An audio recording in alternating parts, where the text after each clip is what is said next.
sings. Here in your presence, carry on your wings. Love you so much, Jesus.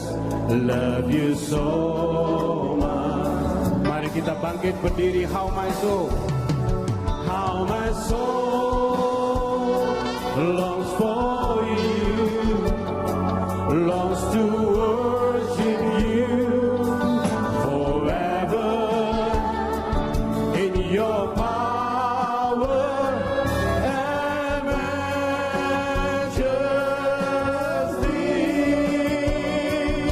I lift my hand, lift my hand, lift my heart, lift my voice to the heaven, for you are my sun and shield.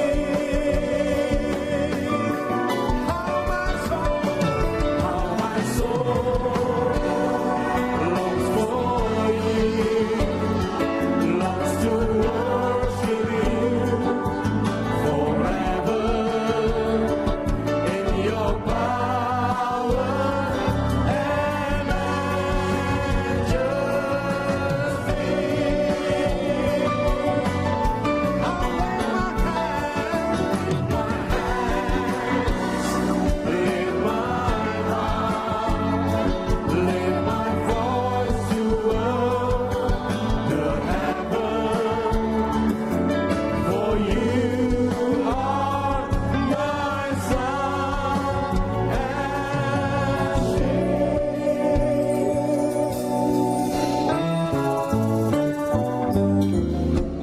Lord, I love you, and my soul sings.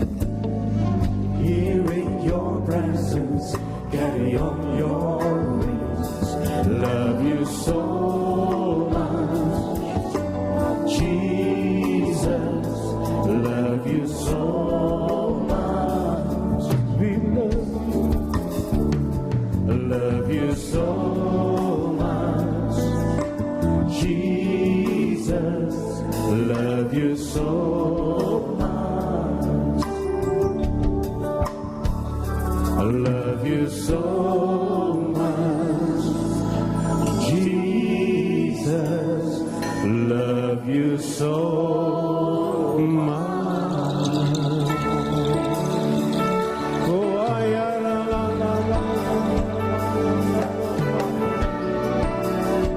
we love you.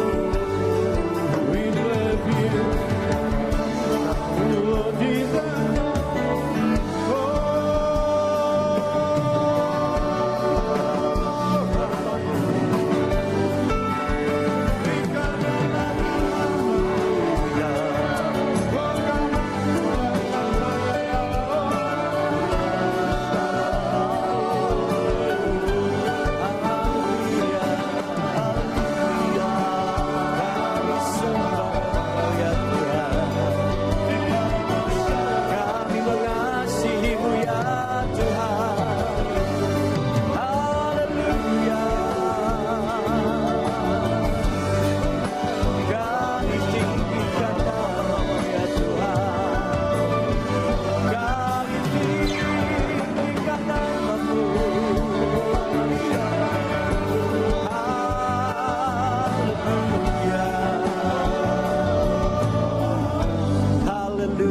Haleluya.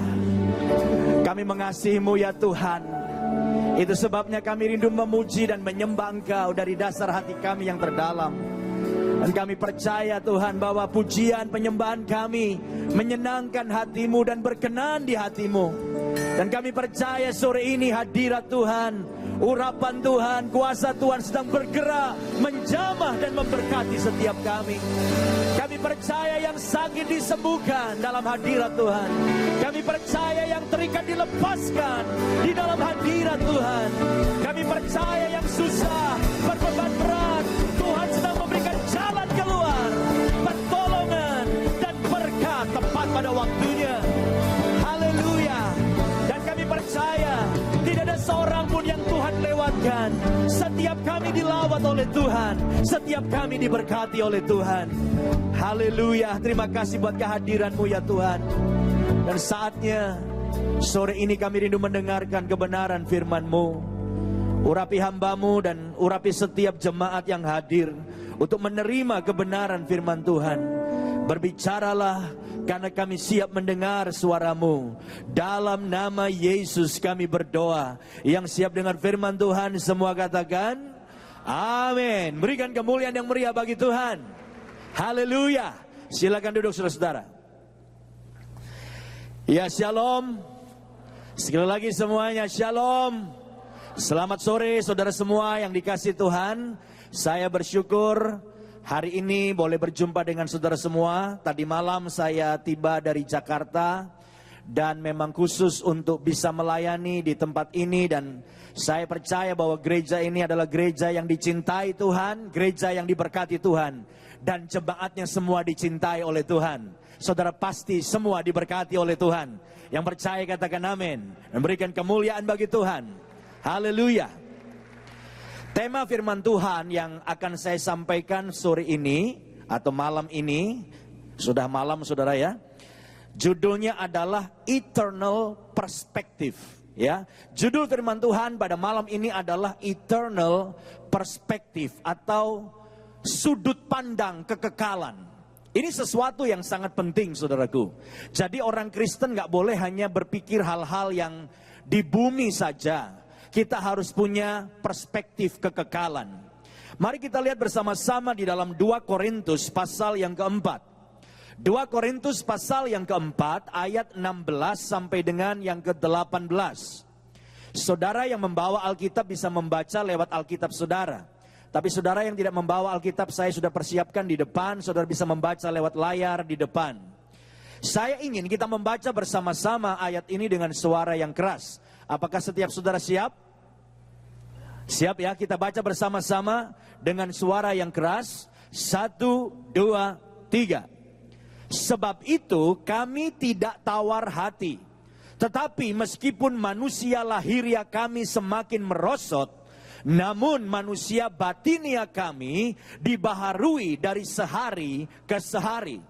Sebab penderitaan ringan yang sekarang ini mengerjakan bagi kami kemuliaan kekal yang melebihi segala-galanya.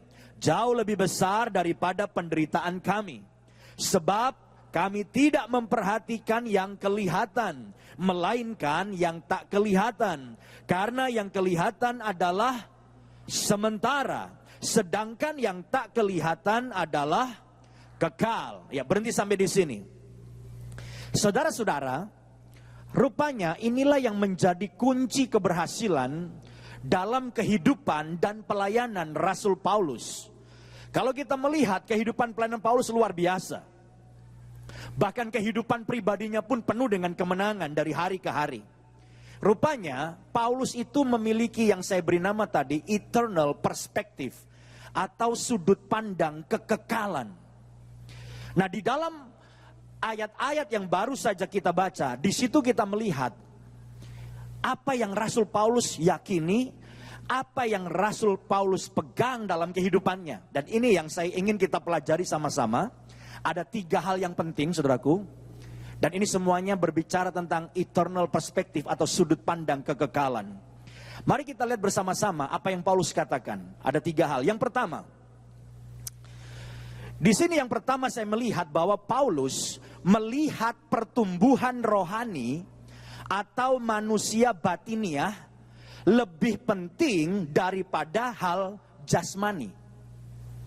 Saudara camkan baik-baik sebab banyak orang Kristen masih lebih mementingkan yang jasmani dibandingkan pertumbuhan atau perkara rohani. Perhatikan sekali lagi ayat 16, saya ingin bacakan untuk kita semua. Ayat 16, tadi sudah kita baca tapi sekali lagi saya ingin tekankan. Dikatakan begini, sebab itu kami tidak tawar hati. Terjemahan yang lain dikatakan kami tidak kecewa. Tidak tawar hati, tidak kecewa karena apa? Tetapi meskipun manusia lahiriah kami, jasmani kami semakin merosot, tidak masalah kata Paulus. Tambah tua itu biasa, itu normal. Namun ini yang ditekankan, kenapa dia tidak tawar hati, tidak kecewa. Namun manusia batiniah kami dibaharui dari sehari ke sehari. Jadi Paulus fokus kepada manusia batinnya, manusia rohaninya. Tiap hari bertumbuh, tiap hari tambah kuat, tiap hari diperbaharui. Dan rupanya inilah yang menjadikan dia tidak tawar hati, walaupun manusia jasmaninya itu merosot. Dan itu wajar.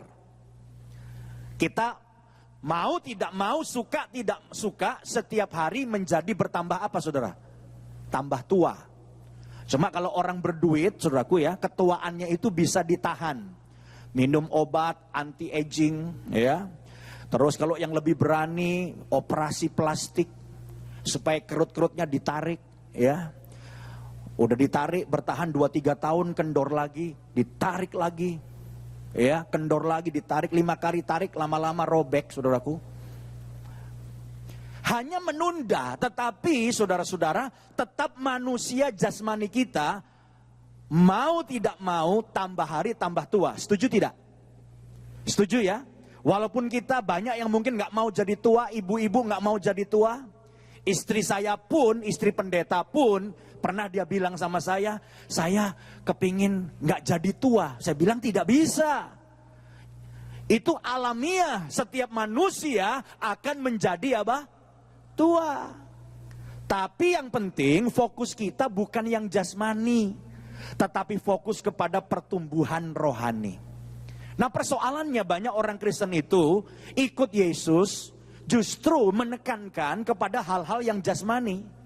Coba saudara lihat apa yang Yesus katakan di dalam Yohanes 6 ayat 26 sampai 27. Yohanes pasal 6 ayat 26 sampai 27 saya akan bacakan. Ini perkataan Yesus sendiri. Yesus menjawab mereka, "Aku berkata kepadamu, sesungguhnya kamu mencari aku, kamu ikut aku, bukan karena kamu telah melihat tanda-tanda, melainkan karena kamu telah makan roti itu dan kamu kenyang." Jadi Yesus tegur, kamu ikut aku bukan karena tanda-tanda rohani yang luar biasa itu, tapi Yesus kan mana bikin mujizat, ya, sehingga orang makan gratis, saudaraku, makan roti gratis. Kalau di Jakarta kan ada istilah, nggak ada makan siang gratis. Semua ada harganya di Jakarta. Tapi ikut Yesus ternyata ada makan gratis. Dan besoknya lebih banyak lagi orang ikut Yesus. Tapi hanya karena makan roti gratis. Ya, ayat 27. Bekerjalah bukan untuk makanan yang akan dapat binasa, melainkan untuk makanan yang bertahan sampai kepada hidup yang kekal, yang akan diberikan anak manusia kepadamu. Sebab dialah yang disahkan oleh Bapa Allah dengan meterainya. Jadi Yesus menegaskan jangan para jasmani, berkat-berkat jasmani, roti. Dan memang hari ini saudara lihat banyak orang ikut Yesus hanya karena berkat jasmani. Puji Tuhan, dulu miskin sekarang kaya, kan? Puji Tuhan, dulu pakai helm sekarang roda 4. Dulu motor sekarang mobil. Nggak salah diberkati saudara. Tapi kalau fokus kita ikut Yesus hanya perkara jasmani, kita salah besar. Nah begitu Yesus tegur mereka, apa reaksi mereka? Perhatikan ayat 66 dan 67, pasalnya sama. Dikatakan mulai dari waktu itu, banyak murid-muridnya, murid-murid Yesus, apa saudara? Mengundurkan diri dan tidak lagi mengikut dia. Semuanya kesel. Karena ketahuan mereka semua ikut Yesus hanya berkat-berkat jasmani yang dicari, hanya roti yang dicari. Mereka semua pada pergi. Ayat 67. Maka kata Yesus kepada ke-12 muridnya, apakah kamu tidak mau pergi juga? Yesus nantang, kamu gak pergi sekalian? Jadi Yesus itu tidak pernah saudaraku di dalam mencari pengikut murid-muridnya lalu menurunkan standar, enggak. Yesus dengan tegas berkata, jangan fokus kepada perkara jasmani. Kita harus fokus kepada perkara-perkara rohani dan pertumbuhan hal rohani. Yang setuju katakan amin. Dan berikan kemuliaan bagi Tuhan. Haleluya. Ini penting saya sampaikan supaya saudara jangan kecewa. Jangan ikut Yesus fokus kepada berkat jasmani. Mari seperti Paulus, tidak pernah kecewa karena fokusnya perkara rohani. Banyak orang tua mungkin, saudara salah satunya, anak kita pun itu yang ditekankan hal jasmani. Tentang pendidikannya, tentang studinya, gimana matematikanya, bagaimana kimianya, fisikanya. Wow, itu hanya sekolahan aja yang ditekankan supaya anaknya pinter, nanti kaya, bisa kerja dan kaya, cari uang. Tapi saya mau tanya, saudara pernah nggak fokus kepada pertumbuhan rohani anak saudara? Pernah nggak orang tua di sini tanya sama anaknya, gimana? Udah kelar baca Alkitabnya, Kejadian sampai Wahyu? Banyak orang tua nggak pusing. Mungkin juga karena orang tuanya belum tamat-tamat baca Alkitabnya, saudaraku. Kita nggak pernah tanya anak kita udah selesai baca Alkitab belum? Udah umur 17 tahun, belum tamat baca Alkitab. Apakah anak kita punya pengalaman, perjumpaan pribadi dengan Yesus? Itu penting. Banyak orang beragama, tapi kita akan melihat apakah orang itu benar-benar punya pengalaman pribadi nggak dengan Tuhan. Itu beda. Orang hanya keluar masuk gereja tiap minggu hanya Kristen turunan, itu beda dengan orang yang mengalami pengalaman dengan Tuhan. Penuh dengan Roh Kudus, itu beda. Saya bertahun-tahun jadi anak pendeta, tapi saya betul-betul mengalami Tuhan. Ketika saya dijamah Tuhan, hidup saya dirubah, saya penuh Roh Kudus. Yesus jadi real buat saya. Yesus bukan dongeng buat saya. Yesus bukan sekedar ajaran buat saya. Dia real, dia Yesus Tuhan, juru selamat dalam hidupku. Nah, apakah kita sebagai orang tua fokus enggak kepada pertumbuhan rohani anak-anak kita? Nah, ini yang penting, saudaraku. Jadi kita jangan fokus anak kita hanya pendidikan sekolahnya, tapi coba anak kita dibimbing untuk bertumbuh rohani. Tapi orang tuanya juga harus fokus pada pertumbuhan rohaninya. Sebab yang jasmani itu berakhir di lubang kubur. Betul, saudara? Semua hal jasmani akan berakhir di lubang kubur. Tetapi pembangunan manusia rohani, karakter kita, itu melampaui kubur. Itu yang dibawa dalam kekekalan. Makanya belajar kebenaran firman Tuhan, belajar untuk bertumbuh dalam Tuhan, itu tidak pernah berakhir. Berlangsung terus sampai dalam kekekalan. Jasmani kita akan merosot dan berakhir di liang kubur. Tapi manusia batin kita, rohani kita, harus terus bertumbuh sampai dalam kekekalan dan mempengaruhi posisi kita bahkan dalam kekekalan. Jadi saya berharap kita punya eternal perspective. Dan yang pertama, kita fokus pada pertumbuhan rohani, bukan kepada perkara-perkara jasmani. Yang setuju katakan amin. Dan berikan kemuliaan bagi Tuhan. Haleluya.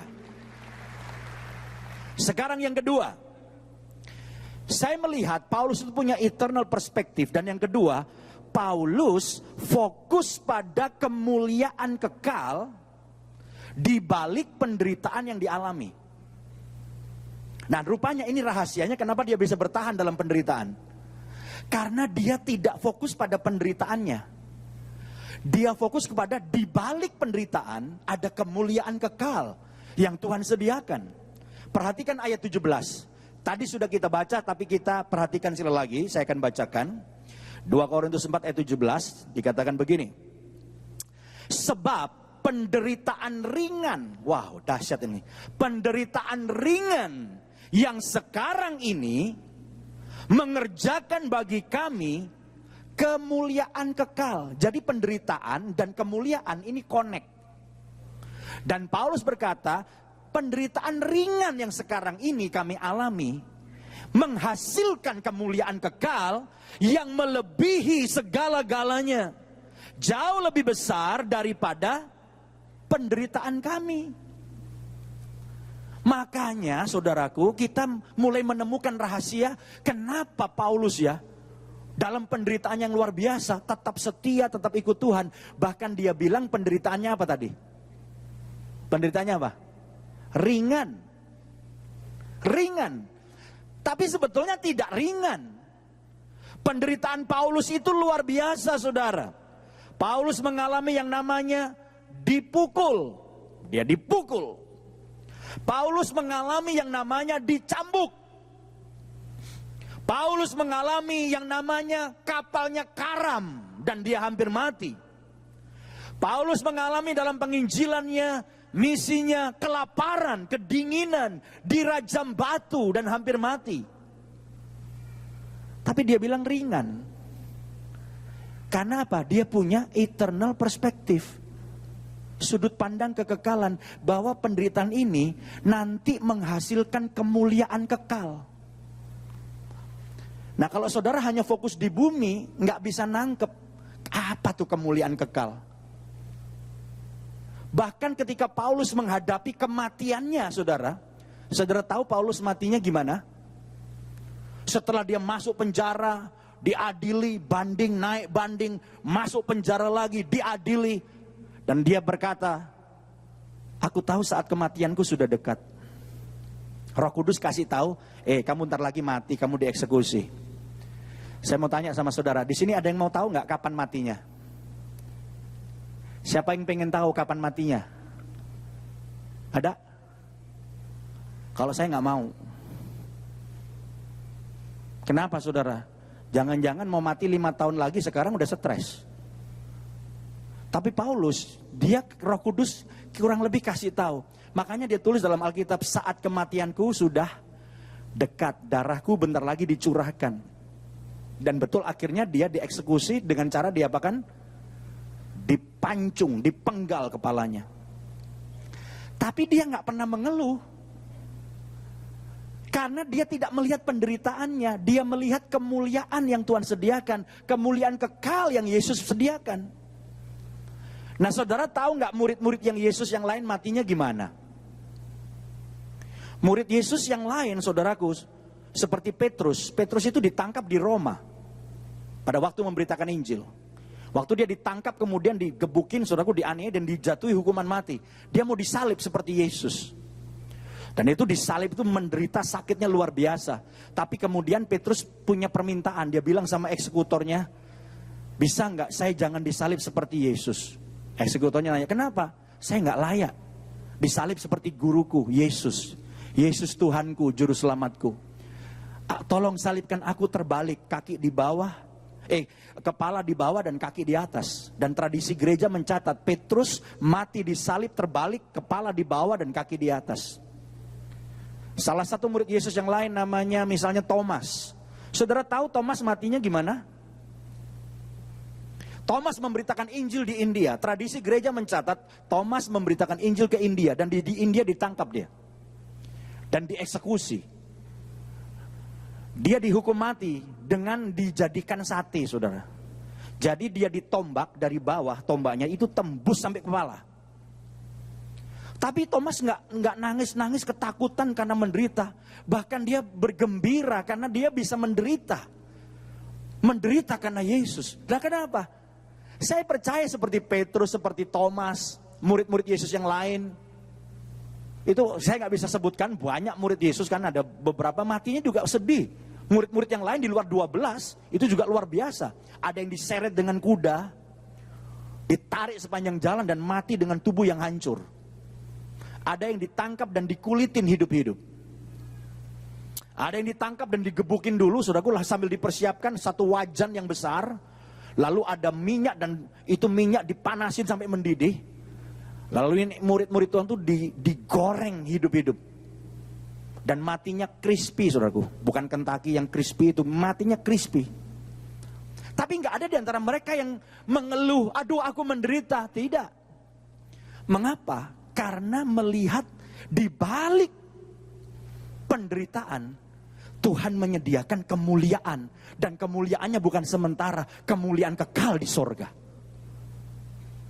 Dan kalau kita punya eternal perspektif seperti ini, apapun juga penderitaan yang sedang saudara alami, apapun juga persoalan yang sedang saudara hadapi, saudara tidak akan tawar hati, saudara tidak akan meninggalkan Tuhan, karena saudara tahu di balik penderitaan yang Tuhan izinkan kita alami, ada kemuliaan kekal. Amin, saudara. Memang zaman sekarang penderitaannya beda. Kalau saudara mau menderita bagi Yesus, jangan cari perkara. Oh, saya mau digebukin. Lalu saudara bikin gara-gara di tempat orang punya kepercayaan lain dan bikin sesuatu sampai orang marah, saudara digebukin. Itu saudara cari persoalan. Kita tidak perlu cari-cari supaya digebukin orang atau dilempar batu. Tapi pada saat kita mau taat kepada firman Tuhan dan meninggalkan dosa-dosa favorit kita, itu pun juga sebuah penderitaan. Kita kadang-kadang punya sesuatu yang merupakan kesukaan kita, tetapi firman Tuhan bilang nggak boleh. Pada saat kita menyangkali keinginan diri pribadi, menyangkali keinginan kita untuk kita taat kepada Tuhan, itu pun sebenarnya sebuah penderitaan bagi Tuhan.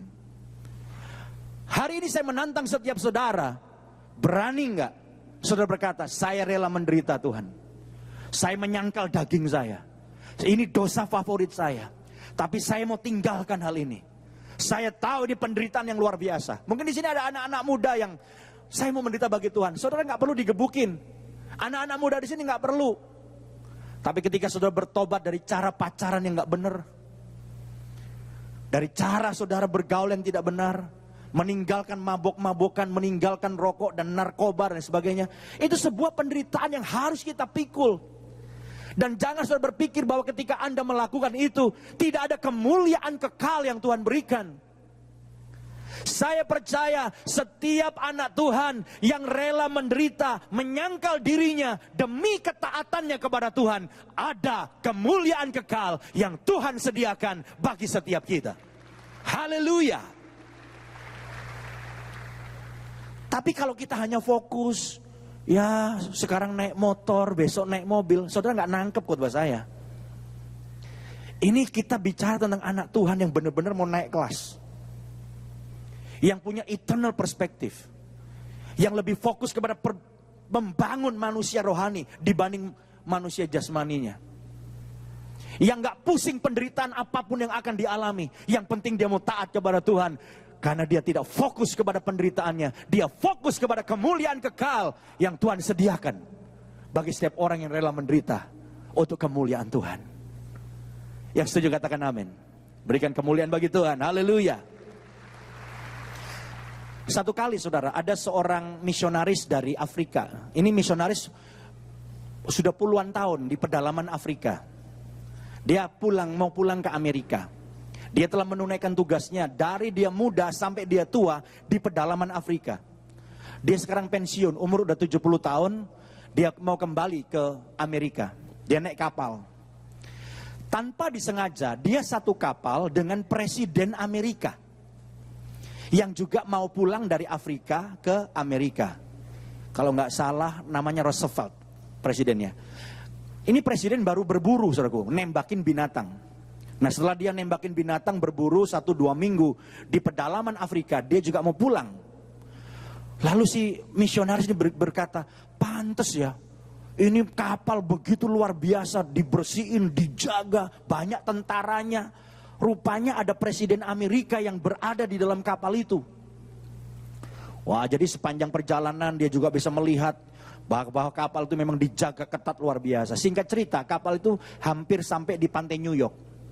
Dari kejauhan misionaris juga melihat itu, penyambutannya luar biasa saudaraku di pantai New York itu. Itu satu tim band yang besar, band dari angkatan darat Amerika, siap untuk menyambut presiden Amerika yang baru pulang berburu. Dan begitu mendarat, presiden keluar dulu kan, presiden keluarnya dulu. Dan terakhir orang-orang biasa termasuk misionaris itu keluar dari kapal itu. Sampai di luar, si misionaris ini bingung, udah tua, udah umur 70 tahun. Dia toleh kiri, toleh kanan, nggak ada penyambutan. Yang jemput dia juga dia nggak tahu. Akhirnya dia ketemu pandang-pandangan sama 2 orang. 2 orang culun-culun. Ternyata full timer gereja jemput dia, saudara. Masuk ke mobil, mobilnya pun hebat, saudaraku. Walaupun jalanan mulus, mobilnya bisa goyang-goyang, saking tuanya. Di dalam mobil itu, si misionaris ini marah, saudaraku. Dia marah kepada Tuhan. Dia bilang gini sama Tuhan, Tuhan, saya protes.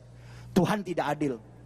Itu presiden Amerika cuma 2 minggu di Afrika, nembakin binatang, pulang ke Amerika disambut bak pahlawan.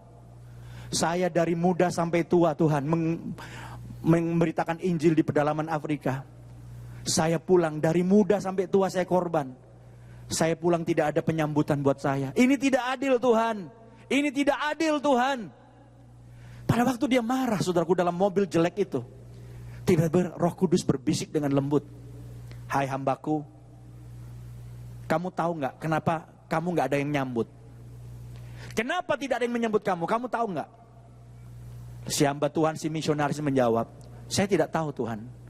Tapi yang pastinya nggak ada yang nyambut saya. Lalu Roh Kudus, Tuhan berbicara kepada dia. Kamu tidak ada yang menyambut karena kamu belum pulang. Rumah kamu bukan di sini. Tapi nanti waktu kamu pulang ke sorga, penyambutannya akan jauh lebih meriah dari penyambutan Presiden Amerika yang kamu lihat hari ini. Berikan kemuliaan bagi Tuhan. Haleluya. Apakah Anda bisa melihat kemuliaan kekal yang Tuhan sediakan bagi setiap kita yang taat dan rela menderita untuk mengikut Yesus? Apakah kita punya pandangan kepada kekekalan? Atau kita hanya melihat kepada yang di bumi? Hanya fokus kepada berkat-berkat jasmani yang akan segera berlalu. Kamu belum ada penyambutan, kamu belum menerima kemuliaan karena kamu belum pulang. Nanti kalau kamu pulang, ada penyambutan yang meriah dan luar biasa ketika kamu pulang ke rumahmu di sorga. Saudara, orang yang punya pandangan kekekalan, dia tidak melihat penderitaannya, tapi dia melihat di balik penderitaan ada kemuliaan kekal yang Tuhan sediakan bagi setiap anak-anaknya yang setia. Berikan kemuliaan bagi Tuhan. Haleluya. Yang ketiga, yang terakhir, Paulus punya eternal perspective karena Paulus memperhatikan yang tidak kelihatan karena bersifat kekal. Orang yang punya eternal perspective itu fokusnya justru kepada yang nggak kelihatan karena kekal. Sedangkan yang kelihatan hanya bersifat sementara. Ayat 18 tadi sudah kita baca, tapi kita baca sekali lagi. Sebab kami tidak memperhatikan yang kelihatan, melainkan yang tak kelihatan. Karena yang kelihatan adalah sementara, sedangkan yang tak kelihatan adalah kekal. Orang yang punya eternal perspektif seperti Paulus, dia justru lebih menghargai yang gak kelihatan. Kalau saudara level rohaninya lebih tinggi, saudara justru memperhatikan hal-hal yang gak kelihatan. Perkara-perkara rohani, itu lebih penting buat kita dibandingkan yang kelihatan. Rumah, mobil, berlian, tas, baju, deposito di bank, itu semua kelihatan. Dan Alkitab berkata, yang kelihatan sementara, tetapi yang tidak kelihatan, perkara-perkara rohani, itu kekal. Jangan pernah berpikir dan meremehkan yang tidak kelihatan. Dan jangan pernah berpikir bahwa yang tidak kelihatan itu artinya nggak ada. Anda salah besar. Saya kasih contoh. Dalam ruangan ini ada angin nggak? Siapa yang percaya dalam ruangan ini ada angin? Angkat tangan. Yang percaya ada angin, angkat tangan. Banyak yang angkat tangan. Yang nggak angkat tangan pun saya yakin Anda percaya, tapi mungkin lagi malas aja angkat tangan. Sebab kalau nggak ada angin, kita nggak bisa bernapas. Jadi saudaraku, ada angin. Saudara bisa lihat angin? Kita nggak bisa lihat angin, tapi kita percaya angin ada. Saudara percaya nggak setan ada? Setan nggak kelihatan, tapi kita percaya setan apa? Ada. Saya punya teman punya karunia ngelihat setan. Ini karunia nggak enak. Tapi setan rata-rata kita nggak bisa lihat. Tiap kali dia jalan, tuh Pak sebelah kanan tuh di atas pohon ada 2 setan. Memang setan ada di mana-mana. Pastinya nggak ada dalam gereja ini, tapi di luar sana banyak setan. Nggak kelihatan, tapi ada. Saudara percaya setan ada? Percaya. Bahkan banyak orang Kristen lebih takut setan dibanding takut Tuhan. Ya, banyak orang Kristen gak takut Tuhan. Nipu berani, bohong berani, utang gak bayar berani. Berani sama Tuhan.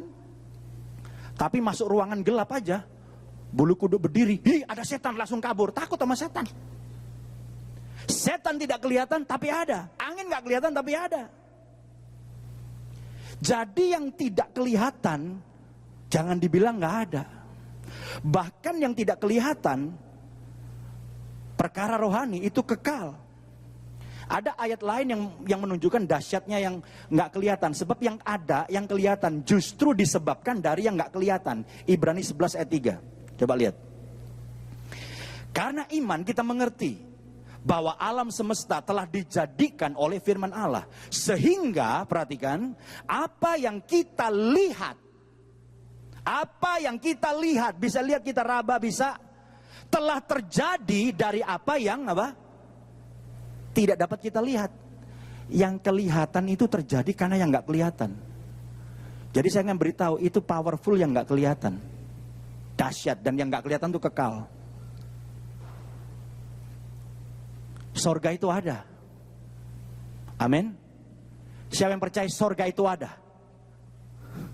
Kalau saudara nggak percaya sorga ada, percuma jadi Kristen, percuma ikut Tuhan. Sorga itu ada, nggak kelihatan, sorga itu ada. Dan sorga disediakan buat anak-anak Tuhan. Dan kita akan tinggal di sorga untuk selama-lamanya. Haleluya, berikan kemuliaan bagi Tuhan. Cuma masalahnya, kita percaya sorga ada, tapi orang Kristen takut mati. Saudara percaya Yesus mati pasti selamat masuk surga. Amin. Amin. Mau mati? Belum mau mati. Satu kali istri saya tanya sama saya. Dan pertanyaan ini akan saya ajukan kepada saudara. Istri saya tanya begini, Yosia. Dia panggil nama saya Yosia. Kata istri saya, kamu mau nggak kalau mendadak jadi muda lagi? Saya 40 tahun lebih dan berapa tahun lagi saya akan 50 tahun. Dan istri saya tanya, kamu mau nggak muda lagi? Jadi umurnya 20 tahun lagi. Sekarang pertanyaan ini saya tanyakan sama saudara. Yang udah umur gocap-gocap, lakcap-lakcap, saudara. Mau nggak umurnya 20 tahun lagi? Mau tidak? Halo, mau tidak? Tua muda lagi, keriput-keriput muda lagi. Mau? Saya jawab setelah merenung sejenak, saya jawab kepada istri saya. Dan saya bilang, saya nggak mau. Istri saya tanya, kenapa? Kan enak. Udah keriput-keriput, tua muda lagi. Kenapa nggak mau? Saya nggak mau. Kenapa? Kata dia. Saya sudah menjalani hidup saya sepanjang hidup saya. Dan saya sudah melayani Tuhan dengan baik. Dengan pergumulan yang luar biasa. Sebagaimana ketika saya kuliah, tidak ada yang mensupport saya di Jakarta. Saya sendirian. Saya susah. Memulai pelayanan dengan 15 orang di satu jalan yang gang buntu. Saya merasa sudah tracknya udah bener nih. Dan jemaat sekarang diberkati Tuhan. Ya kurang lebih 10.000 orang sekarang. Tapi kehadiran 8.000 lebih tiap minggu. Kenapa saya suruh mundur ke belakang 20 tahun? Bahkan saya bilang, saya ini mendekati tambah tua, saya bergairah loh. Nanti saya umur gocap saya lebih bergairah. Umur 60 saya lebih bergairah. Umur 70 saya lebih bergairah. Dan saya mau menularkan gairah saya menjadi tua kepada orang-orang yang sekarang sedang menuju kepada umur gocap 50, 60 dan 70 tahun. Kenapa saya katakan bahwa makin tua kita bergairah? Karena kita makin mendekati ke sorga. Kalau kita ini mau serius jadi anak Tuhan, mestinya makin dekat kematian, makin bergairah. Jangan mau muda lagi, tambah jauh lagi ntar matinya. Saya tidak berharap saudara bunuh diri, bukan. Tapi ya memang prosesnya kita jalani dan kita melayani. Nah sekarang saya jadi berpikir dan heran, kenapa ya orang sudah melayani, cinta Tuhan, percaya mati masuk surga, tapi takut mati. Saya menemukan kira-kira saudaraku ya, karena banyak orang yang tidak tahu surga itu seperti apa. Nggak tahu saudara setuju nggak dengan saya? Sama seperti saudara mau pergi ke satu tempat yang saudara nggak tahu tempat itu seperti apa. Rada takut dong, bener nggak? Tapi kalau saudara sebelum pergi ke kota itu, ke kota Anu misalnya atau kota X, udah dijelasin nanti tinggalnya di hotel ya, ada hotel bagus sana, nggak usah takut makan, kiri kanannya ada restoran enak-enak, ada sungai di depannya, mau belanja gini. Saudara dijelasin, lebih berani nggak perginya?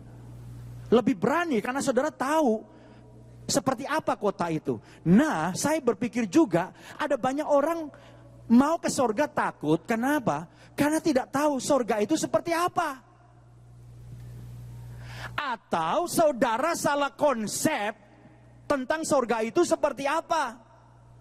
Sebab ada seorang anak Tuhan bilang begini. Waktu saya tanya, kamu percaya nggak mati masuk surga? Percaya, Pak.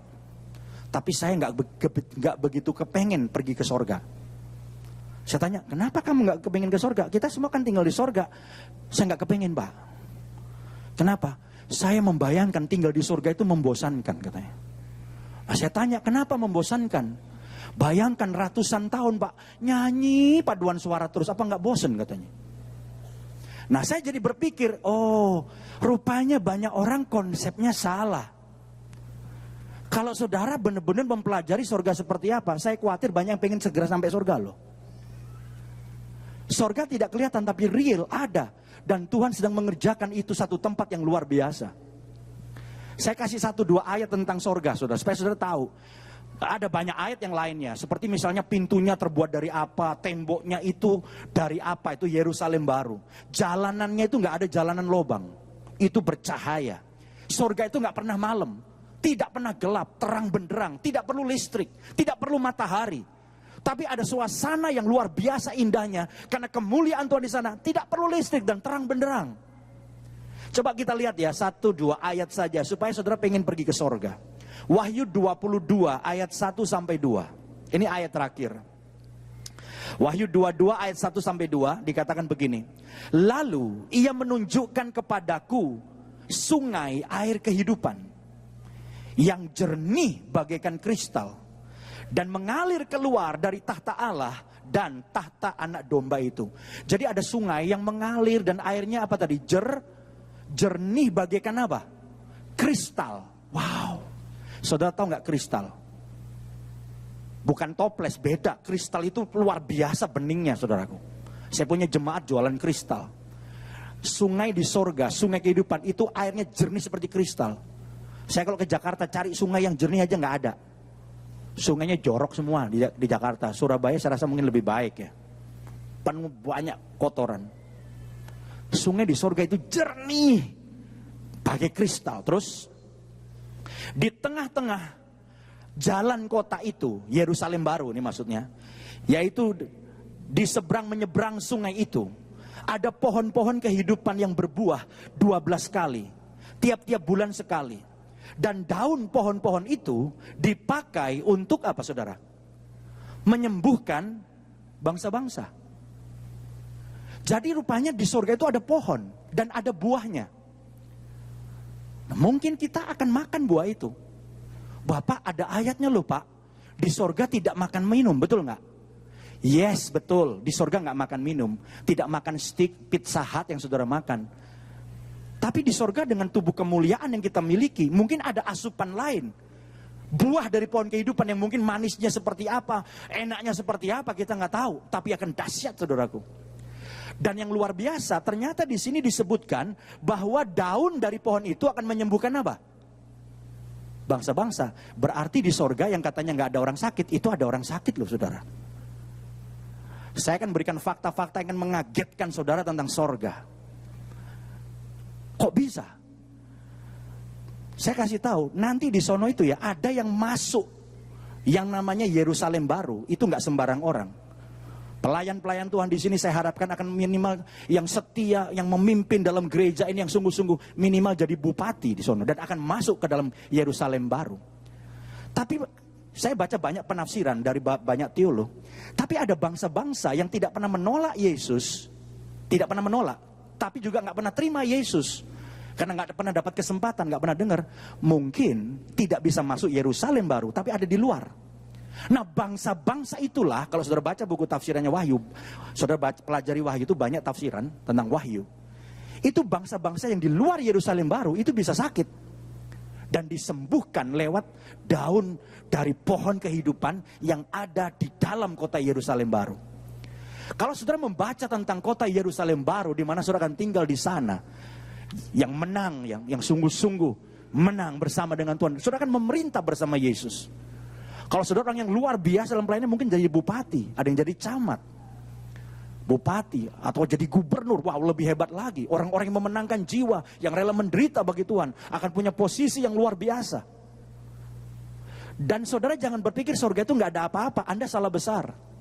Blueprint otak manusia yang bikin mall, yang bikin bumi begitu indah, yang menciptakan otak kita itu di sorga.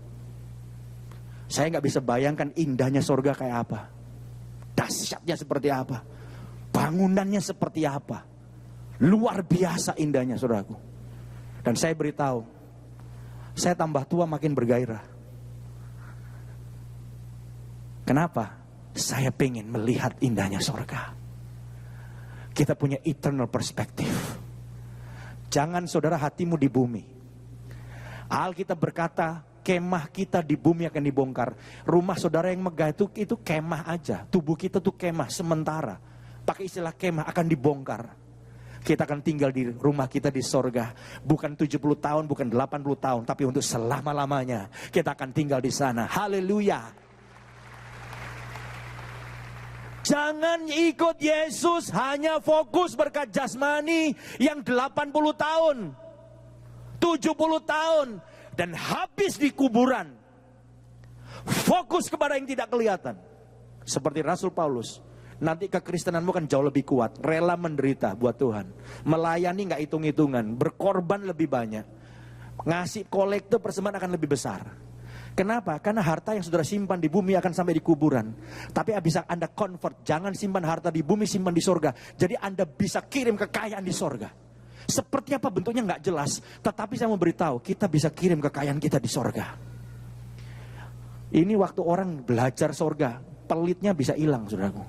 Kalau selama ini kita simpan deposito terus, kita mati mendadak, saudara. Kita nggak bawa apa-apa. Tapi apa yang kita sumbangkan bagi pekerjaan Tuhan, itu akan kekal sampai di sorga. Jangan banyak-banyak simpen uang di bumi. Kalau saudara diberkati, nikmatin, jangan pelit. Kalau saudara pelit untuk dirimu sendiri, ada orang yang pelit untuk dirinya aja pelit. Beli baju nggak berani, beli sepatu nggak berani. Kalau saudara diberkati, Tuhan nikmatin. Tapi sebagian, coba bantu orang miskin, bantu pekerjaan Tuhan, simpan harta di sorga. Saya berdoa Anda menangkap pesan firman Tuhan pada malam ini, supaya kita punya eternal perspective, sudut pandang kekekalan. Yang tidak kelihatan jauh lebih penting daripada yang kelihatan.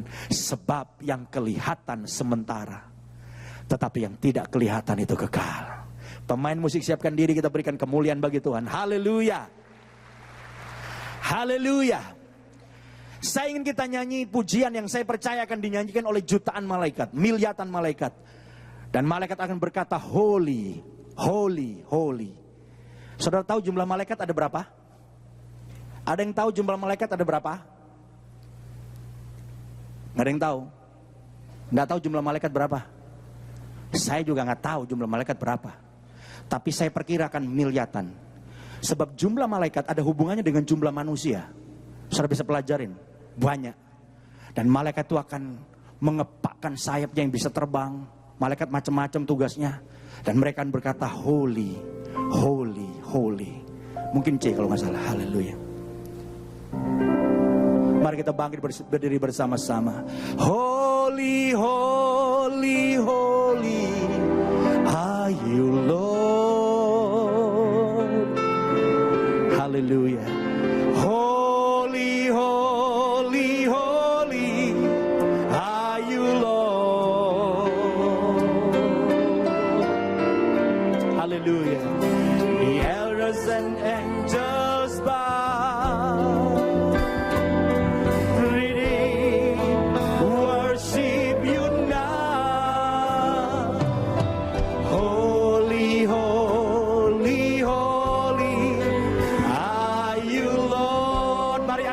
Saudara dan sembah Dia.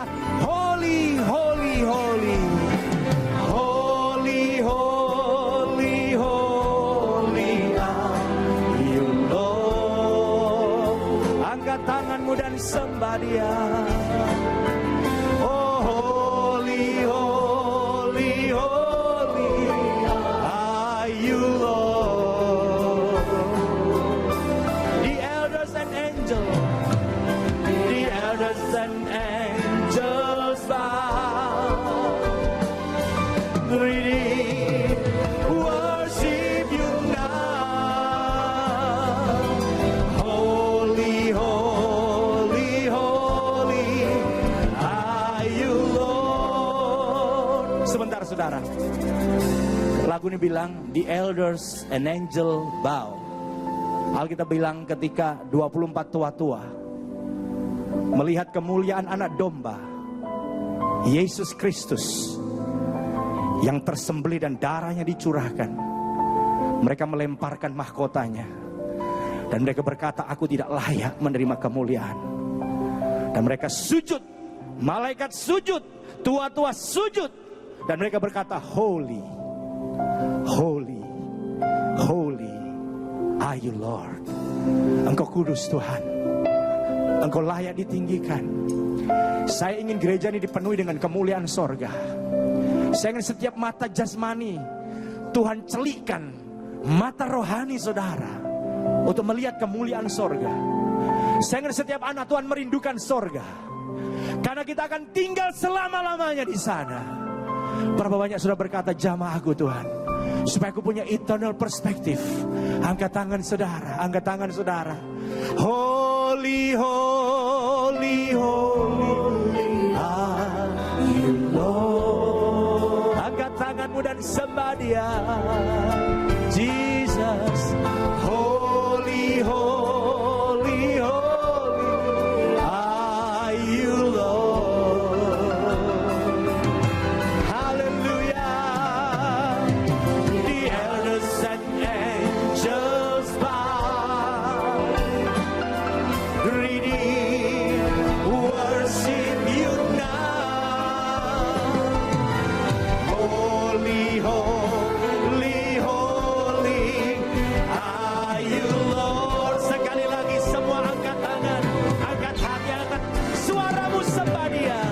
Holy, holy, holy are you Lord. Kami semua di sini menyembah-Mu Tuhan. Engkau kudus, Engkau luar biasa. Holy, holy, holy are you Lord. Hallelujah. The elders and angels bow, greeting, worship you now. Holy, holy, holy are you Lord. Holy, holy are you Lord.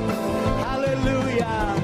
Holy, holy, holy are you Lord. Sekali lagi dan kita sembah Dia. Hallelujah. Holy, holy, holy are you Lord. Hirataramaya Shandararabo. Haleluya. Kami sembah Engkau, kami tinggikan nama-Mu Tuhan. Penuhi tempat ini dengan kemuliaan-Mu Tuhan. Penuhi tempat ini dengan hadirat-Mu Tuhan. Haleluya. Haleluya. Kami sembah Kau. Terus menyembah Tuhan, agungkan Dia.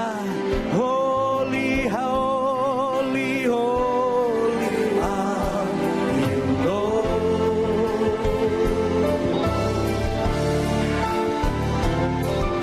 Holy, holy, holy are you Lord. The earth and angels bow,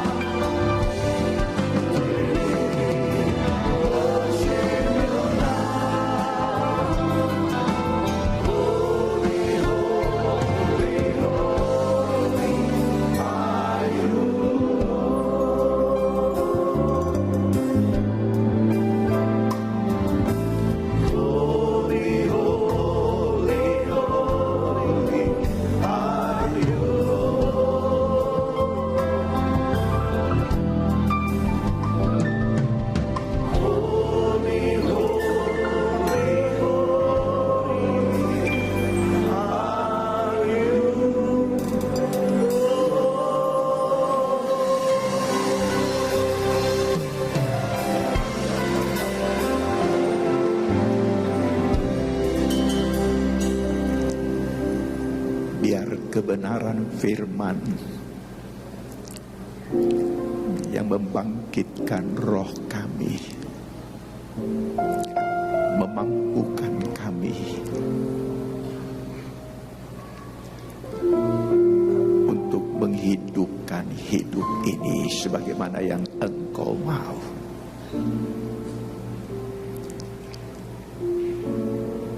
Sehingga dengan dan olehnya boleh membawa kami hidup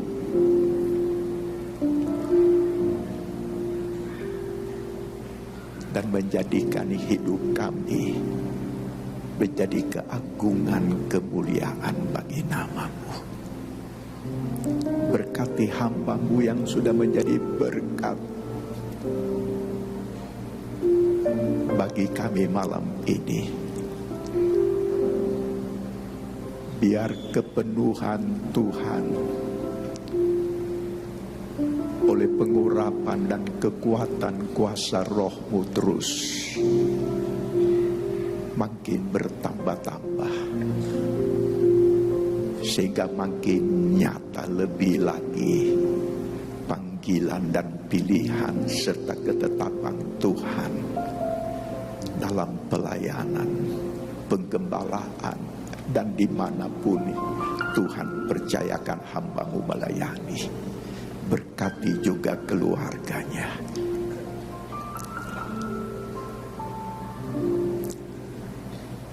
Dan saat kami masuk dalam persekutuan dengan tubuh dan darah-Mu, biar kekuatan kuasa-Mu menaungi kami semua, sehingga saat kami makan dan minum tubuh dan darah-Mu, kami boleh menikmati karyanya dalam setiap kehidupan kami. Sehingga seperti Engkau Yesus, juga Paulus hamba-Mu itu juga boleh nyata dalam setiap kehidupan kami.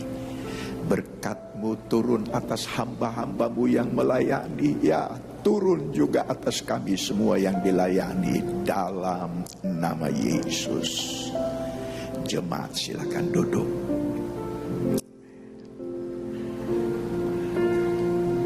Telah kulihat bukti kasih-Mu, Kau menderita gantikanku.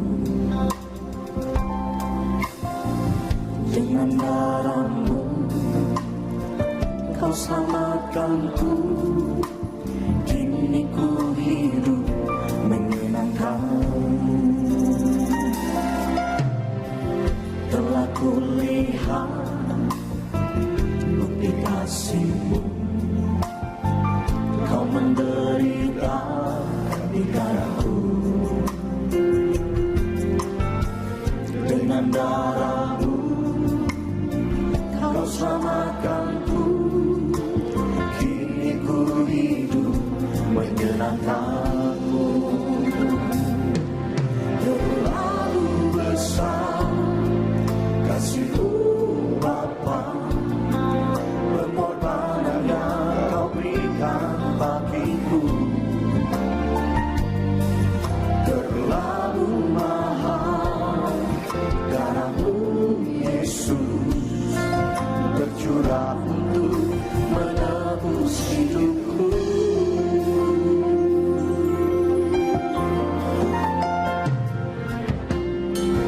Telah kulihat bukti kasih-Mu, Kau menderita gantikanku. Dengan darah-Mu Kau selamatkanku. Kini ku hidup menyenangkan-Mu. Telah kulihat bukti kasih-Mu, Kau menderita gantikanku. Dengan darah-Mu Kau selamatkanku. Kini ku hidup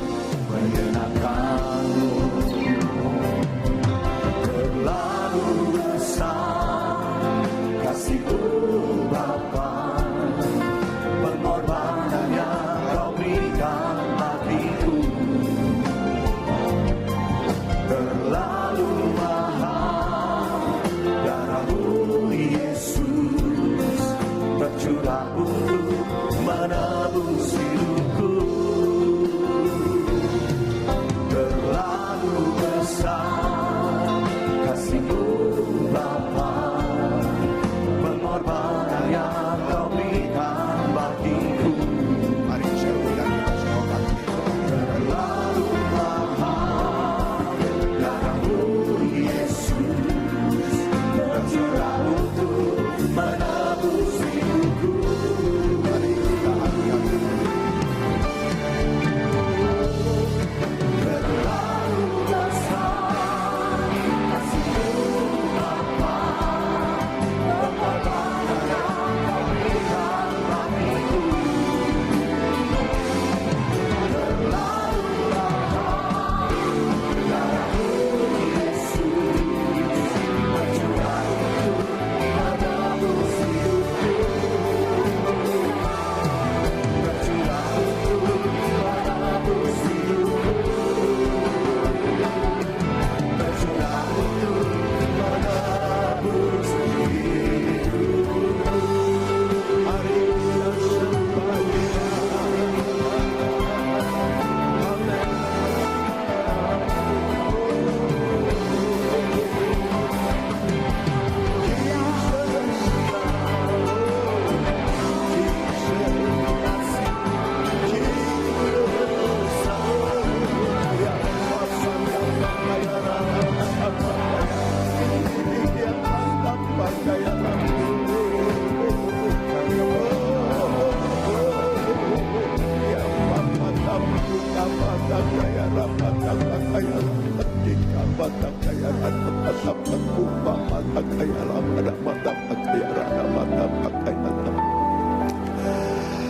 Demikianlah firman Tuhan.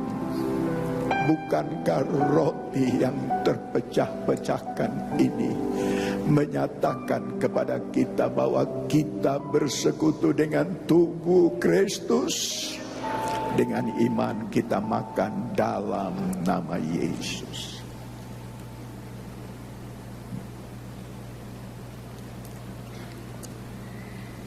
Angkat cawan.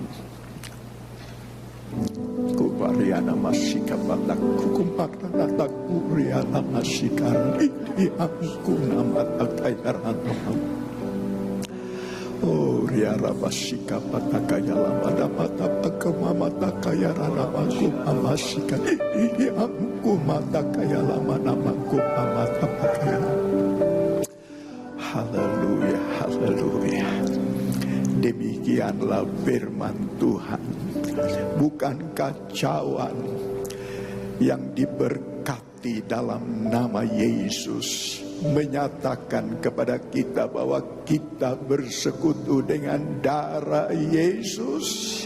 Dengan iman kita minum dalam nama Yesus. Letakkan cawan. Mari kita sama-sama buka kedua tangan kita. Sekali lagi kita mau angkat penyembahan. Oh, sebab Dia layak. Dia patut menerima segala penyembahan. Haleluya. Oh, imam mantap pakaian masih. Mantap pakaian impian.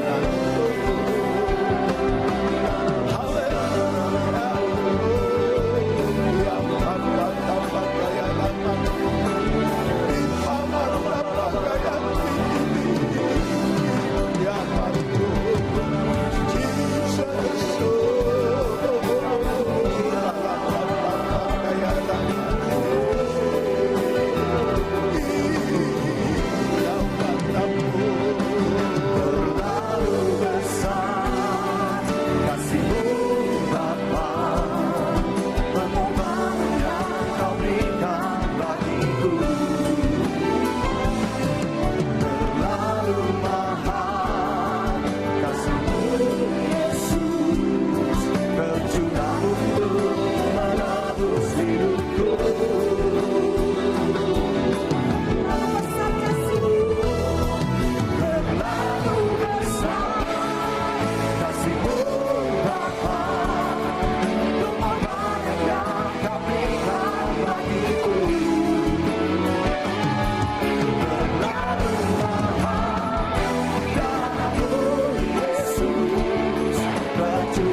bersyukur buat firman-Mu sore hari ini Tuhan.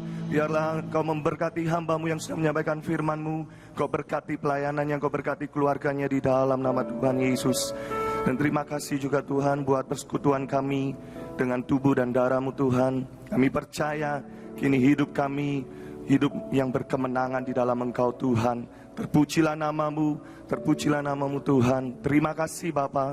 Sore hari ini kami akan diberikan kesempatan untuk menabur. Biarlah melalui persembahan ini Tuhan, nama-Mu yang terus dipermuliakan. Kami akan memberikan persembahan kami ini yang terbaik untuk Engkau Tuhan. Terpujilah nama-Mu hanya di dalam nama Tuhan Yesus. Mari bersama kita berkata, amin. Silakan duduk kembali Bapak Ibu Saudaraku. Sambil kita memberi, kita bisa menyaksikan tayangan pengumuman. Tuhan Yesus memberkati. Shalom jemaat yang dikasihi Tuhan. Berikut kami informasikan agenda kegiatan Gereja Betani Indonesia untuk saat ini. Jemaat terkasih, untuk lebih mempersiapkan diri dalam mengikuti kebaktian, serta mempersiapkan hati menerima firman Tuhan, dianjurkan untuk hadir sebelum ibadah dimulai. Begitu juga untuk tidak segera meninggalkan ruang ibadah sebelum doa berkat diberikan. Dengan demikian, ibadah tetap berlangsung hikmat hingga selesai. Hadirilah doa pagi dan KKR doa setiap Sabtu di Geraha Betani Nginden. Doa pengurapan dimulai jam 3 pagi hingga 4 pagi. KKR doa dimulai jam 4 pagi hingga selesai. Telah dibuka rawat inap Betani Care yang telah beroperasi mulai 1 Mei 2014. Info lebih lanjut, silakan menghubungi di 031 591 2727. Dewasa Muda Betani kembali mengadakan Bali Trip 2014. Wisata ke Pulau Bali dengan berbagai macam wisata yang menarik. Mulai 26 hingga 31 Juli 2014. Info dan pendaftaran dapat dilihat di Warta atau melalui Gereja Betani dengan Audrey di 593-6880. Segera daftar karena tempat terbatas. Kegiatan ibadah Gereja Betani kini dapat diakses dengan mudah melalui streaming www.betanigraha.org. Pilih menu live streaming, kemudian pilih server Indonesia. Streaming dapat dilakukan lewat PC atau gadget Anda selama 24 jam penuh. Ikuti doa puasa 40 hari mulai tanggal 19 Juni hingga 28 Juli 2014. Ibadah doa puasa di Betani Nginden diadakan pada jam 10 pagi di Menara Doa dan jam 7 malam bertempat di Multi Purpose C. Ibadah doa puasa di Betani Manyar diadakan pada jam 10 pagi bertempat di Hall Betani Manyar. Dapatkan renungan doa puasa hanya dengan mendownload di www.betanigraha.org. Telah dibuka pendaftaran murid baru SOM Betani Nginden angkatan ke-30. Kuliah umum awal Rabu 20 Agustus 2014 jam 6 sore. Formulir pendaftaran dapat diambil di kantor SOM Betani Nginden Surabaya atau telepon di 593-6880. Demikian jemaat terkasih pengumuman untuk saat ini. Tuhan Yesus memberkati. Mari jemaat Tuhan bersama kita bangkit berdiri. Kita akhiri ibadah kita sore hari ini. Terlalu besar kasih-Mu Bapa, pengorbanan yang Kau berikan bagiku. Terlalu mahal darah-Mu Yesus, berjuta untuk menebus hidupku.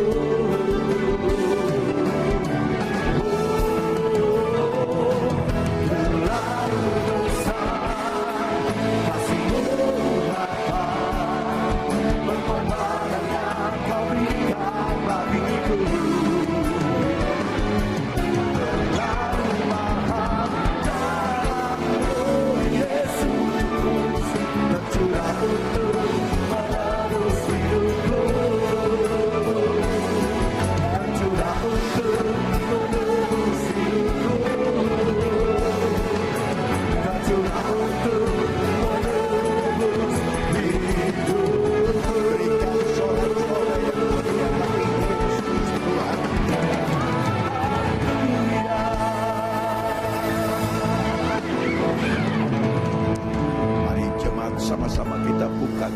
tangan kita kipa patakaya rana mangkupa masika patakaya laman.